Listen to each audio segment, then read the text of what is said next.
My life now. I don't know. I don't know. I tried to go live just a second ago. It did not appear that I was live. I don't know what's going on.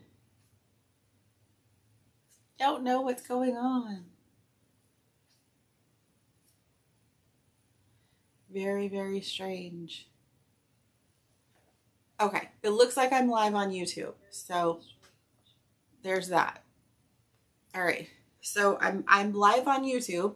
Let me see if Facebook can cooperate with me. It says I'm live. Go back, go back. Okay. Go. All right. So I apologize. It said I was live a minute ago. Nothing was showing that I was live. Now YouTube has this funny face saved. Just play.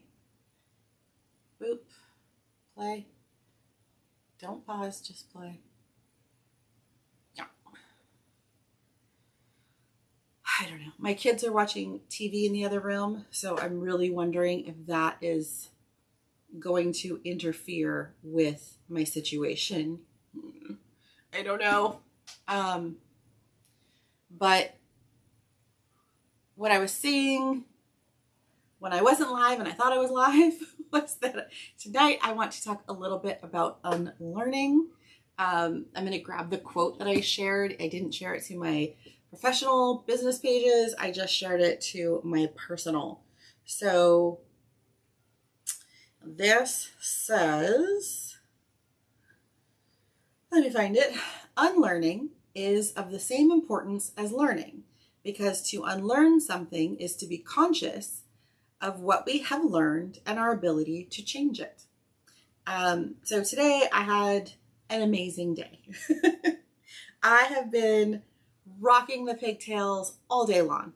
And I'm going to do my intro in just a second. So let me get all of that there. But yeah, it was a fantastic day. I spent the morning with my other fellow charter school homeschool parents and my homeschool BFF, Sarah. If you have never seen Sarah's channel, sorry, you can check her out over at Home with Sarah Jane. She is one of my real life friends, and we are both homeschool moms. Her channel is all about homeschooling. She does do some cooking videos and some holiday videos and other things, but she has amazing content for homeschooling. So if you are interested in homeschooling, definitely check her out. She is homeschool mom goals, in my opinion. But our workshop was fantastic today. I got to just hang out with her and her husband and her daughter and one of her daughters, and it was so much fun. And then I came home and I got some really good news about some finances that are starting to fall into place. So that was awesome. And then one of my other friends that is a small business mom from out of state, she gave me a call, and her son was in a spelling bee and he did fantastic, and they're just so happy with their school right now. So it was just a really, really good day. I went to go pick up dinner and it was starting to sprinkle as I walked in. And after I got the food and I was walking out, it was full on raining. I was soaking wet when I got to my car. Like, my whole face was just like covered in rain. I was dripping. I didn't bring a jacket. So I was just soaked. And you know what? I smiled the whole time. I might be a witch, but I don't melt in the rain. So I love it. I love the rain. It did stop, of course, because that's what happens here.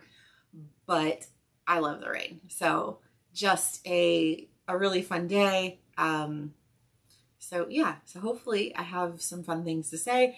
I don't have a full-on script. I just have some notes, and I'll just kind of wing it. So to get to my script for my welcome, what is up, homies? I'm Heidi. I'm a work-at-home handmade business owner at HeidiMind.com, as well as a homeschool mom of 11-year-old and 13-year-old girls. I go live on Facebook and YouTube on Wednesdays at 7 p.m. Pacific. During the live, I share things about our homeschooling journey, our personal lives, and my small business, mostly small business. Be sure to follow on Facebook or subscribe on YouTube to get notifications when I post videos or go live. And feel free to like or hit the thumbs up button, as this helps more people just like you see the videos and come hang out. If you are joining me tonight and live, I can't talk, please comment with hashtag live. If you are watching the recording, you can go ahead and comment with hashtag replay.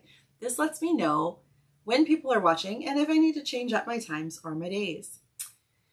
And if you are not already subscribed, be sure to check the pinned link to sign up for the email list for updates about new products, blog posts, sales, and other fun things going on. I did a blog post on Monday and I sent out an email on Monday. So I meant to send out an email today to do a reminder about the live, and I forgot. Honestly, it kind of is a bad habit that I need to unlearn. So it is what it is though, right? Right. Okay. So I just brought back up the live feeds for Facebook and YouTube so that I can see if anyone leaves any comments. And I have my little worksheet of notes. So I wanted to talk about the importance of unlearning certain mindsets and assumptions. As a homeschool mom and as a creative entrepreneur, rethinking our default ways of thinking can really help up level our handmade biz. That was AI right there. That wrote that line. It works, but it's a little generic even for me. We get into a mindset, and I definitely felt this when I was, well, right after I became a widow. I really started to feel the effects of this, but definitely over the last year and a half, as I've tried to take on different roles in the house, but also reevaluate the roles that I struggled with. I think that, well, not for everyone, but for me, a common struggle is housekeeping. It was fine when I didn't work at home. When I worked out of the house and I had no kids with me, and we'd get up early in the morning, we'd pack lunches, we'd pack breakfast out, and I would spend the entire day somewhere else. And the house was spotless. It was so clean all the time. I don't know that we always had laundry done. Like, we always had laundry, but things were put away. It was what it was. I really tried to take a lesson from one of my cousins who is also a homeschool mom, but she had 6 kids. She had 3 older kids and then a big gap, and then she had 3 younger kids. And one of the things that she said that I really appreciated was that you have to have a little bit of grace in how you choose to do things. You can want the beds to be made. You can want the laundry to be folded and put away a certain way. You can want your dishes to belong in particular cabinets. But then you really have to understand that you have to do it all yourself. And if you want your children to help and to do these things, I guess you can browbeat them and make them do it your way or the highway. But at some point you have to accept the fact that there are limitations for children, whether they have physical or mental limitations, or it's just a matter of their age, or they can't reach the shelf. So I really tried to start changing things in our household to make it a little easier for the kids to help, because that helped me. And that's an unlearning process right there. Unlearning, I would do the laundry and I would fold the laundry, And then I would take it to the kids' rooms and I'd say, okay, put this away. And even though I always put things in particular drawers and I put them a certain way, my kids never paid attention to that. So when they would put their clothes away, 9 out of 10 times it became unfolded. But I don't know. I always put like bottoms in the bottom shelf or drawers, and then tops in middle drawers, and then things like underwear and undergarments and whatever in the top drawers. I don't know why. It's just always how I've done it. Like pajamas, top drawers. My kids are completely opposite. They like completely, it's so weird. But I told them, I said, look, you've got to do the things you've got to do. So as long as I don't have to come back in and do it for you, you can do it however you want. We've changed our cupboards to make them a little bit more kid-friendly. My daughter still comes and asks me where things go. And of course, now that I've changed things, I have to think about it too. But it's just this process of being open to the idea of accepting the way other people do things, and unlearning the habit of being so set in your ways. So that was like a first thing. I also have always been told that I'm not an organized person, that I'm not a clean person. And that one was really hard because I'm a sanitary person for sure. I worked in food service for a very long time. So I guess there is a difference between being sanitary and just being clean. But am I frozen on Facebook? I can't tell if I'm frozen or if it's just, I can't tell if I'm frozen on Facebook or not. So if I am, I'm sorry. But yeah, I mean, I leave little messes everywhere. So I'm trying to unlearn those bad habits of leaving the small messes and just taking care of them. But it's a hard process. I also had to unlearn that I'm not a not clean person.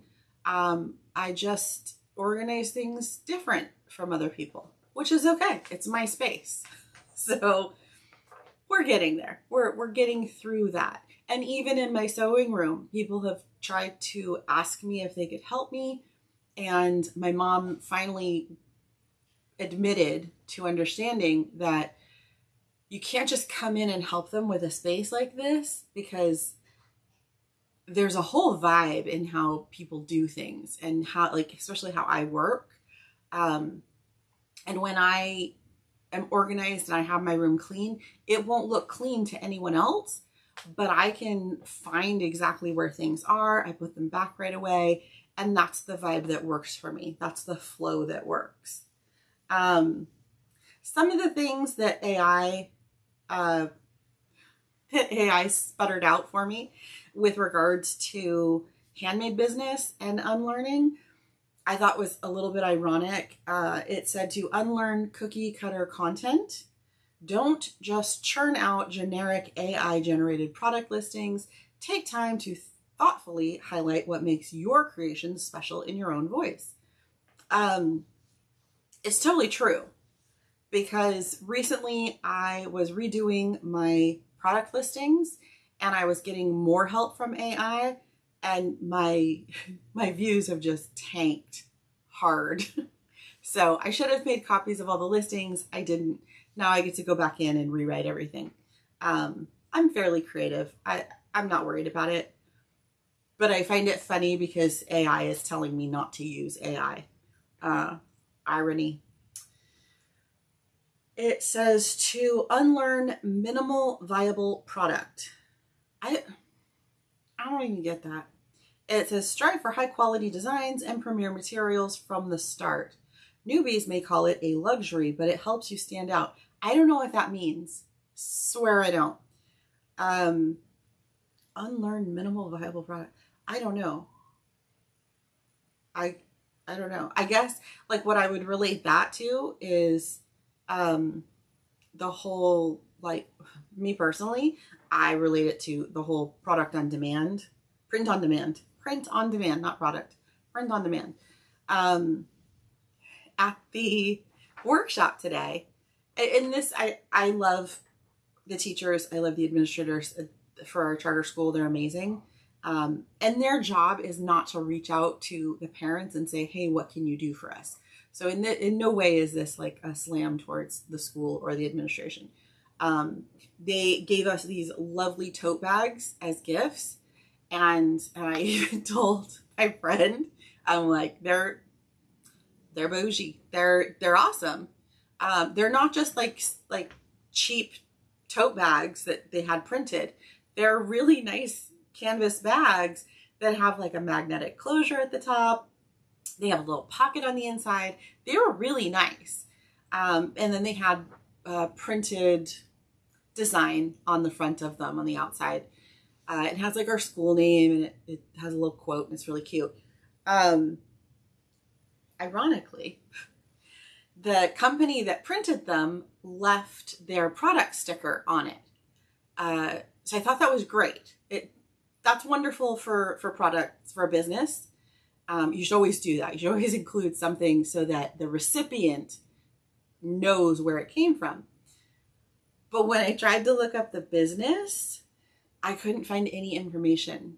In fact, their business name was so close to a cartoon that the cartoon kept popping up and saying that I was misspelling whatever I was writing. I went to the website that was listed on their sticker. It's under construction. Like it looks like they're just starting out. And I even went to Etsy because I assumed that's where this company was found.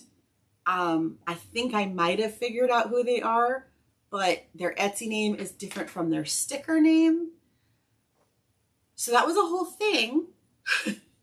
And it was a good lesson for me because my Etsy shop name is different than my actual website and my business name. So it was a good lesson to be learned. But it also got me to talk to the administration and the people organizing and let them know that, hey, maybe next year, like we can work together on some projects, and that would be great. And they're so receptive to all of that. So it was good, but I had to unlearn not promoting myself. And I think that in small business, we find these pockets of people in our lives that we don't want to sell ourselves to. And then like the lines blur and we market ourselves to less and less people. One of my business coaches, her big thing is having, what is it called? Proof of concept. Proof of concept is when your business can sell product to people that you don't know. In my last business, I had lots of proof of concept. In fact, I didn't even like selling to people that I know. I still, don't get me wrong, I love my friends, I love my family, but I know that they're not my target audience. They're not when I'm creating things, they're not the people that I'm thinking of. So it's okay if they don't want to buy from me because I don't necessarily, I'll sell to anyone, but they're not who I'm making the products for. And in that same token, when people talk to me about my business and I know that they're not my target audience, I don't sell myself to them. Because I feel like selling myself is a lot of work. And if I know they're not going to be my audience, they're not the people I'm making products for, I just don't want to do it. So I'm getting better. I'm unlearning how to not sell myself, even if it's not somebody that I necessarily think is my target audience. So you can turn that whole unlearn thing into a lot of different things. The next thing on the list is unlearn fast and easy sales. Avoid treating your handmade shop like a quick money maker. Building an intentional brand and cultivating connections sustains success better long term. That one I can't speak to enough. Any good coach is going to tell you that you should not be competing with Walmart and Dollar Tree. It would be lovely if we could, but as a handmade seller, as a handmade business, that's not your target audience. It shouldn't be. I feel like that in my first business, that's kind of the path I started to go down, and it burnt me out really, really quickly. So now my unlearning from that is also completing projects, because in my mind, I think I'm so afraid of being either no one's going to like it or I'm going to burn out too fast. So I get all these great ideas and I jot them down, and sometimes I even work on a few of them, and then I just kind of let it go, because I've talked myself out of the passion that I felt when I first thought of it. So that's always a bummer. And then the last thing it says is unlearn instant gratification, have patience honing your craft and establishing your voice versus chasing overnight fame and assume quick results. Anybody that's been following me for a minute now on the lives, I don't usually get a lot of people on my lives. I've been doing lives for about a year. I'm sorry, I've been doing lives for over 2 years. I don't know why I said about a year, but there are certain parts that have been inconsistent. There was a lot of time in 2022 that I was not going live. I really I couldn't. I didn't have the bandwidth to do it with our personal things going on. And I did try to keep in contact with people at the beginning, and then I just kind of disappeared after a while because mentally I just couldn't handle it. But anything worth doing is worth the wait and worth building. So I don't participate in things where I get a bunch of followers or a bunch of likes or a bunch of arbitrary social media gratification quickly. I want the people that I'm actually appealing to. So like, if you're watching this years from now, you know that like, this is what I want to talk about. This is what I want to speak to. And I haven't found that group of people yet. So eventually they will find me. They really will. But I also need to be a little bit more consistent with my social media and my emails. It did go on to, like, I did put into AI asking about homeschooling, and it talks about unlearning rigid schedules. When we first started homeschooling, I had this whole idea that I had to do 8 a.m. to 3 p.m. When you have little kids, that's actually not the way it works. I am a morning person, kind of disgustingly so. Like I can get up and without coffee, I can be like 110% Heidi. It's a little annoying. Even for me, it's a little annoying. But my kids, not so much. So I think at one point we were trying to do, in the beginning, we were doing school in the morning, and then I would work in the afternoons and evenings. And then we tried where I worked in the morning and we did afternoon school, and that doesn't work so well either. And now we just kind of get in where we fit in. They're old enough that I can set them up with a few lessons that I don't have to be a part of. And next year, I think we're going to be taking part in a little bit more outside of the home learning. So that'll be good. It'll give me a little something break. I don't know what it'll give me, but we'll get a new perspective. Unlearn the need for perfection. That I think that can be applied to everything. One of the biggest mantras that I live by is progress over perfection. At home, at school, at work, all of it. You can always make progress. But once you reach perfection, you can't go any further. And I feel like if you can't go any further, you're dead. So progress, always progress. Unlearn compliance mindset. It says to banish the idea that your child needs to comply with and regurgitate info focus on actual learning instead.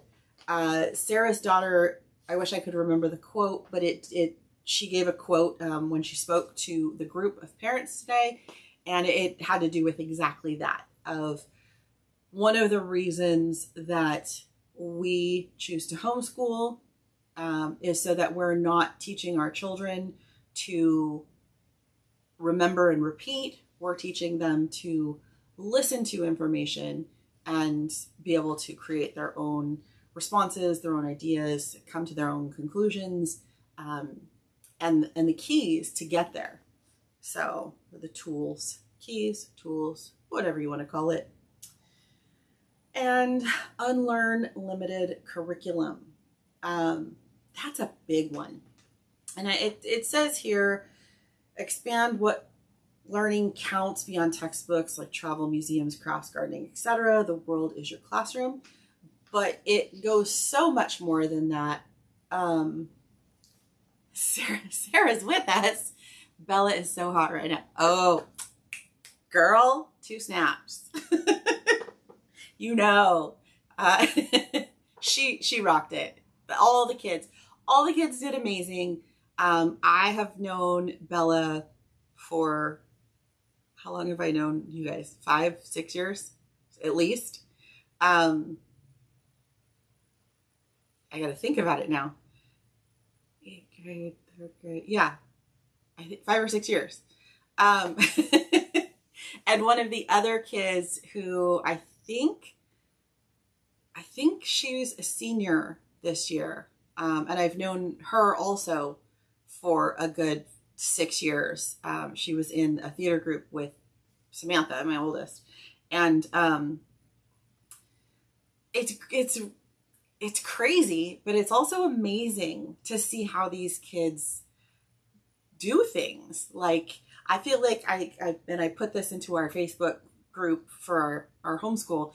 I feel like this proud auntie that, you know, I'm watching these kids as I'm teaching my own kids, and you get this gratification, even though I'm not teaching them. I'm not part of their learning per se, but I'm able to cheer them on. And I think that's such a wonderful part of doing what we do. And I think every parent can do that. If you're in a traditional school setting, if you go to a theater production, if you go to a sports event, whatever, like, you're obviously cheering those kids on. But I think that more parental support is important, whether you're homeschooling or traditional schooling or private schooling or whatever. Parents have to be more involved in their children's education. If the pandemic taught us anything, I really wish that it would have taught us that parents need to be more involved. But whatever. One thing that I personally am trying to unlearn with regards to my business, and this is not on my notes, is, I want to say it's accountability. But it's kind of like a multifold way of looking at it. I like getting my orders out on time. I think that's important. But I'm also like a super big procrastinator, and I don't mean to be. It's just, I don't know if it's a thing where that's my natural high of adrenaline, where I can just push myself to the point of so stressed that I can feed off of that adrenaline and that gets me going. But I'm not like an overly, oh, I just got an order and I've got 15 minutes. Let me go ahead and push that order out. And some of my friends are definitely like that. And so this Halloween, I was really trying to do that. I was trying to give myself this shorter time limit. I put a standard time limit on my orders.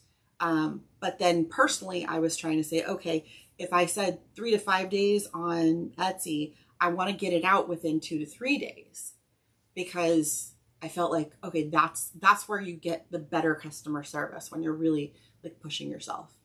And And that was such a struggle for me because in my mind, even if I didn't have anything else like necessarily looming to do, my brain kept saying, but you have time, you have time. But then I would run out of time and I would realize, oh, I had like 4 or 5 other things that I also had to do. And those were due on the same day I had to get the orders out. And then something would have to be late, or it would be very last minute, or it would be very half finished. And somehow in my brain, I would justify it by telling myself, well, as long as I get the order out on time, everything else can be finished when it gets finished. If I get my orders out, it's okay if I don't do the email. If I get my orders out, it's okay if I don't finish my social media posts. If I get the orders out, I don't have to work on the new stock that I keep saying I'm going to get done. And I was really disappointing myself because that hurts my business. And then I started looking at a similar business that I purchased from, and she was doing something similar, except that she wasn't meeting deadlines. I was buying certain things from her, physical products, but also digital products. And she would give us a date that we were supposed to have an item, physical or digital, whatever. But then the day that it was due, you didn't get the email, you didn't get the notification that it was ready. And by the end of the day, she would have this excuse why it had to be pushed out. And sometimes it would just be pushed out the next day. But sometimes it was pushed out a couple days, end of the week, a week later, 2 weeks later, whatever. I also had another kind of a business coach that I purchased products from. And I noticed over this last year, she had this fun habit that she would sell coaching products, like coaching courses. And then she'd get a couple months in and she would lose her passion for it. And then she would cancel it. And she would usually either give us our money back or credit towards another course or whatever. And, you know, everybody's got to do their own thing. But it really made me think about my own business and my YouTube channel and all of the things that I've been doing. And I really feel like that is something I need to unlearn. I need to give myself a little bit more of a reasonable schedule and then work with that before I keep promising more. So that is what 2024 is going to be a little bit more for me. I don't think I'm going to go the full hour. It's 7:36. And I think in my head, I'm starting to wrap it up. I don't know that I talked about the direction of YouTube next year for myself. So that's kind of where it's going. I have, yeah. So sometimes I'm great without a script. Sometimes I really, really need a script. So essentially, I have ideas for my business for next year. I have some product line ideas that I've already started working on. There will be monthly releases. I have, as my main business coach says, I have standard goals and I have stretch goals. So I have products each month that will come out that are like my bare minimum of what I want to get out. And then I have extra things, like extra notes written down for things that I'd like to get out if either I have the time or the ambition or whatever. Like if I can get those extra things out, those are the ideas. They're already on paper. I don't have to think about them anymore.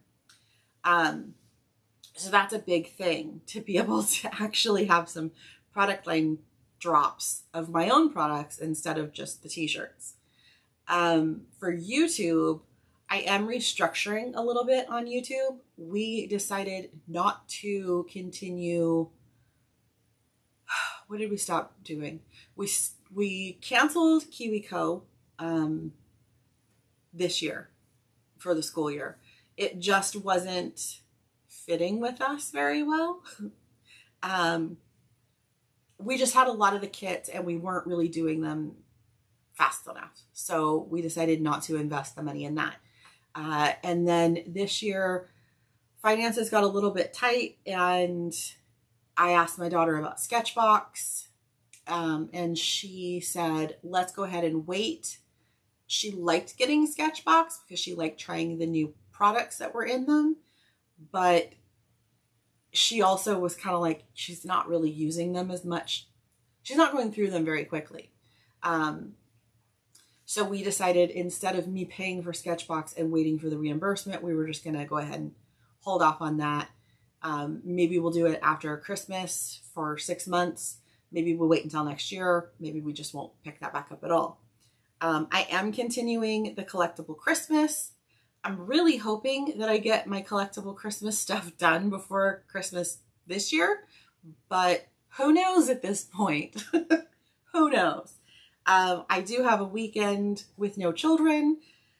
I was going to just sit by my fake fireplace and read, but maybe I'll work on the Christmas Village. You never know with me. I could just pop off with all kinds of crazy things. But I did go ahead and I renewed my subscription for this next calendar year. I've already got one subscription package in.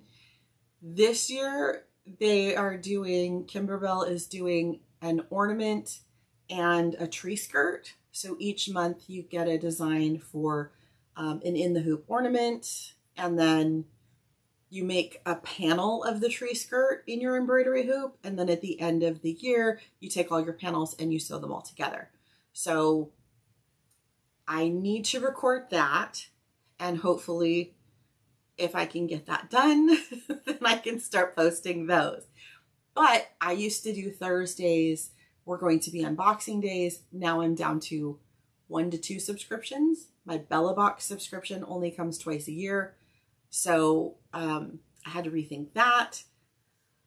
I felt like the clean with me and cook with me videos, I love doing them and I'm going to continue them. But the days of the week that I was planning them out weren't really working.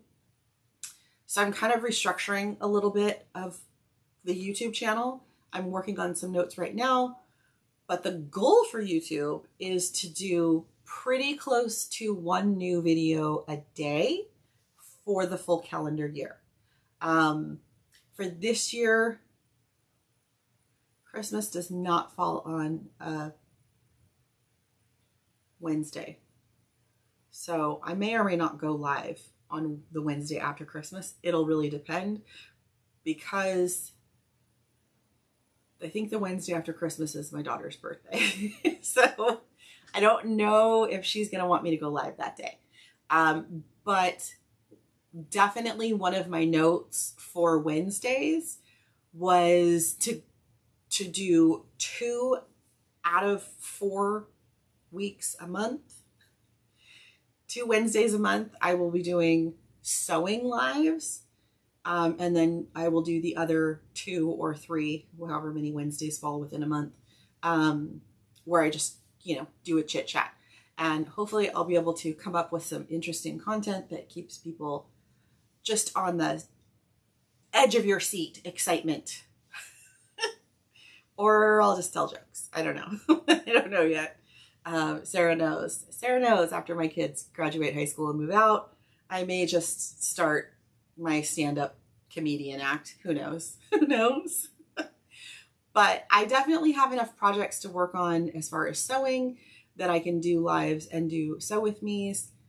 If I can figure out how to keep my red line working through a live, maybe I will use the big machine.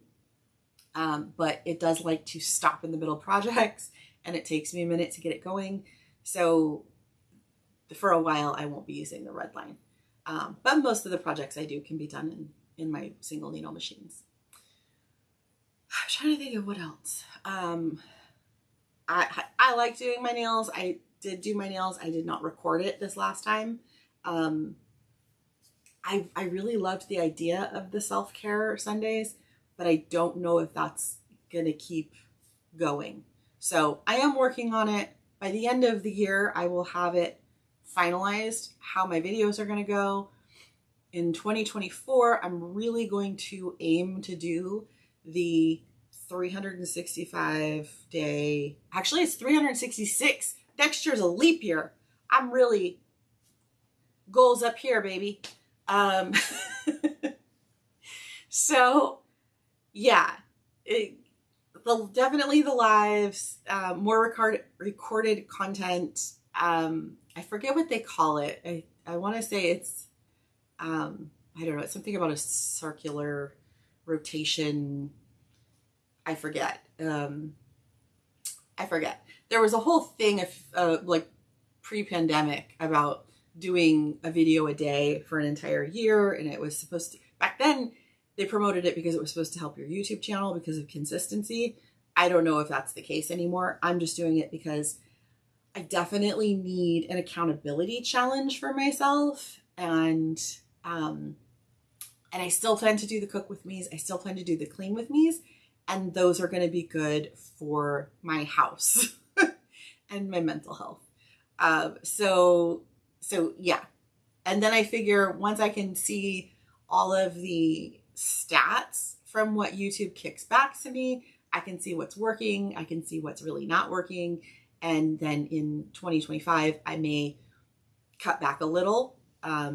Or if everything's really just gangbusters, then maybe I'll be making money and I can pay someone to do all of the video editing that I'm not going to say negative words about, but trust me, I'm thinking negative words about video editing. It's not fun. It's not fun. And I don't even have people that are, you know, walking into my shots. Sarah. She'll get it. She'll get it. And so will her husband. So yeah, that's it. Sarah says, I did 7 days worth of videos in a row and it was hard. It was the editing that took forever. Yeah. I think if I do, my ear itches. I think because I want to do videos that are the clean with me's, which, you know, that could just be one chore or it could be multiple days. And I think in my notes, I was writing like, you know, end of the day, edit this video footage, because I feel like if I can take 15 minutes to edit like a half an hour of video footage, and then every day I just keep shoving more onto it, then that'll be better. But who knows? Who knows?